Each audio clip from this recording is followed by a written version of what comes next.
Assalamualaikum warahmatullahi wabarakatuh. Perkenalkan nama saya Sylvia Melinda dengan NIM H1C022020.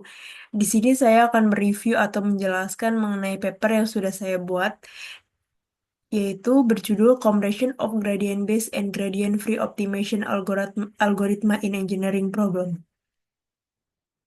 Di sini ada beberapa outline yang akan saya jelaskan. Yang pertama yaitu pendahuluan, yang kedua metode penelitian, yang ketiga hasil dan pembahasan, dan yang keempat kesimpulan, dan yang terakhir yaitu daftar pustaka. Di sini ada latar belakang.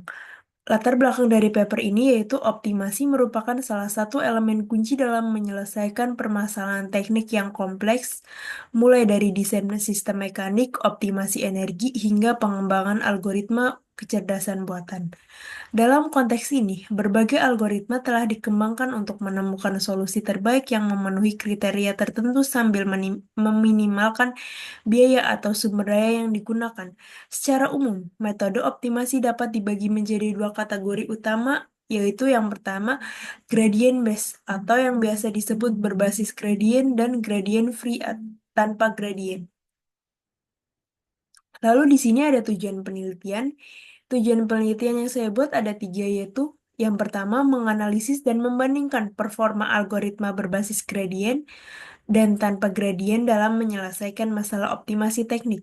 Yang kedua, mengidentifikasi kelebihan dan kekurangan masing-masing metode berdasarkan efisien komputasi, akurasi solusi, dan kemampuan menangani fungsi tujuan kompleks. Yang ketiga ada memberikan rekomendasi penggunaan metode optimasi yang tepat berdasarkan jenis dan karakteristik masalah teknik.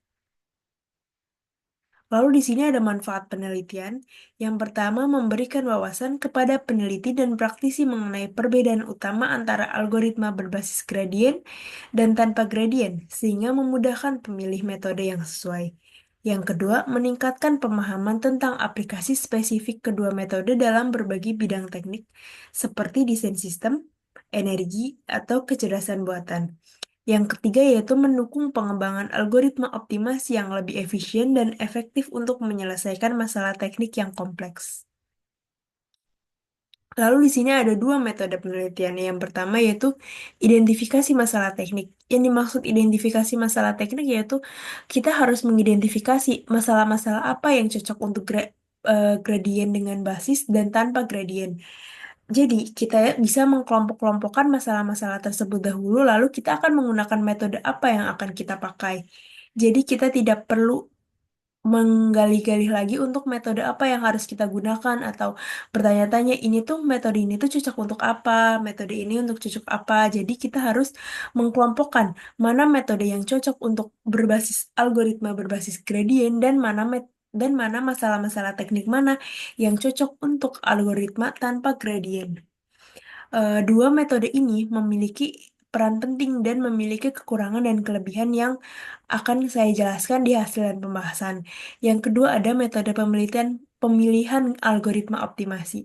Pemilihan algoritma optimasi dibagi menjadi dua, yaitu gradient design dan algoritma tanpa gradien. Contoh dari gradient design yaitu stochastic gradient descent, dan untuk contoh algoritma tanpa gradien yaitu particle swarm optimization atau yang bisa disingkat BISO.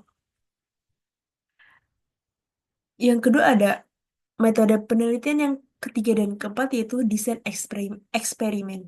Penelitian ini menggunakan pendekatan eksperimen komparatif untuk membandingkan algoritma berbasis gradien dan tanpa gradien pada masalah teknik.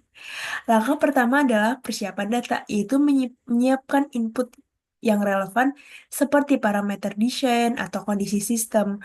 Kemudian, pada penentuan parameter algoritma, nilai-nilai penting seperti learning rate untuk algoritma berbasis gradien dan ukuran populasi atau laju mutasi untuk algoritma tanpa gradien ditentukan melalui percobaan awal. Metode yang keempat yaitu analisis dan perbandingan. Hasil dari eksperimen untuk setiap algoritma kemudian dianalisis dan dibandingkan. Analisis dilakukan dengan membandingkan waktu komputasi, akurasi solusi, dan stabilitas dari masing-masing algoritma. Perbandingan ini bertujuan untuk mengevaluasi kelebihan dan kekurangan masing-masing metode dalam konteks permasalahan teknik yang diuji. Lalu di sini ada hasil dan pembahasan. Hasil dan pembahasan yang pertama yaitu kekurangan dan kelebihan algoritma berbasis gradien. Algoritma berbasis gradien seperti gradient descent sangat efisien untuk masalah dengan fungsi tujuan yang halus dan terdiferensialkan. Mereka dapat mencapai konvergensi dengan cepat, tetapi mereka memiliki keterbatasan pada masalah yang tidak terdiferensialkan atau yang memiliki banyak lokal minimal. Oleh karena itu, meskipun cepat, algoritma ini tidak selalu memberikan solusi terbaik. Pada masalah yang lebih kompleks, menggunakan learning route yang tepat sangat penting untuk menghindari ketidakstabilan atau terjebak pada suboptimal. Lalu, hasil dan pembahasan yang kedua ada keunggulan dan kekurangan algoritma tanpa gradien. Algoritma tanpa gradien seperti PSO dan GAA menawarkan keuntungan dalam menangani masalah optimasi yang kompleks, terutama yang melibatkan fungsi tujuan non-konveks dan banyak lokal minimal. Kedua algoritma ini dapat mengeksplorasi ruang solusi secara global dan menghindari terjebak pada solusi lokal. PSO dapat mengadaptasi gerakan partikel-partikelnya untuk mencari solusi terbaik secara kolektif, sementara GAA menggunakan solusi seleksi alam untuk memilih solusi terbaik dari generasi ke generasi.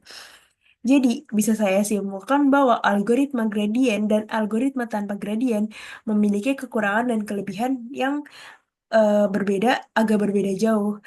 Sedangkan algoritma tanpa gradien, mereka bisa menangani masalah-masalah optimasi yang kompleks. Sedangkan algoritma gradien, mereka tidak bisa mengalami masalah-masalah yang kompleks. Lalu yang ketiga ada pemilihan algoritma berdasarkan karakteristik. Masalah pemilihan algoritma yang tepat bergantung pada jenis dan kompleksitas masalah yang dihadapi. Jika masalah teknik yang dihadapi memiliki fungsi tujuan yang sederhana, terdiferensialkan, dan konveks, maka algoritma berbasis gradien seperti gradient descent akan lebih efisien dan efektif. Namun, jika masalah tersebut melibatkan fungsi tujuan yang lebih kompleks, non-konveks, atau terdiferensialkan, algoritma tanpa gradien seperti PSO dan GA akan lebih unggul dalam menemukan solusi global yang lebih baik, meskipun dengan biaya waktu komputasi yang lebih tinggi. Yang outline yang selanjutnya itu ada kesimpulan. Kesimpulan dari paper yang sudah saya buat memiliki tiga bagian kesimpulan. Yang pertama yaitu algoritma berbasis gradien seperti gradient descent sangat efisien untuk masalah dengan fungsi tujuan yang konveks, terdiferensialkan, dan sederhana. Namun mereka cenderung terjebak pada solusi lokal jika diterapkan pada fungsi yang non-konveks atau kompleks. Lalu yang kedua ada algoritma tanpa gradien seperti particle swarm optimization, PESO, dan genetic algoritma GA unggul dalam menyelesaikan masalah dengan fungsi tujuan yang kompleks dan non-konveks. Mereka lebih fleksibel dibandingkan dengan metode berbasis gradien tetapi membutuhkan waktu komputasi yang lebih lama. Yang ketiga ada pemilihan algoritma tergantung pada jenis masalah. Algoritma berbasis gradien lebih sesuai untuk fungsi yang sederhana dan terdiferensialkan. Sedangkan algoritma tanpa gradien lebih cocok untuk fungsi yang kompleks, konveks, dan tidak terdiferensialkan. Lalu di sini ada daftar pustaka. Daftar pustaka bisa kalian baca sendiri. Daftar pustaka terlampir.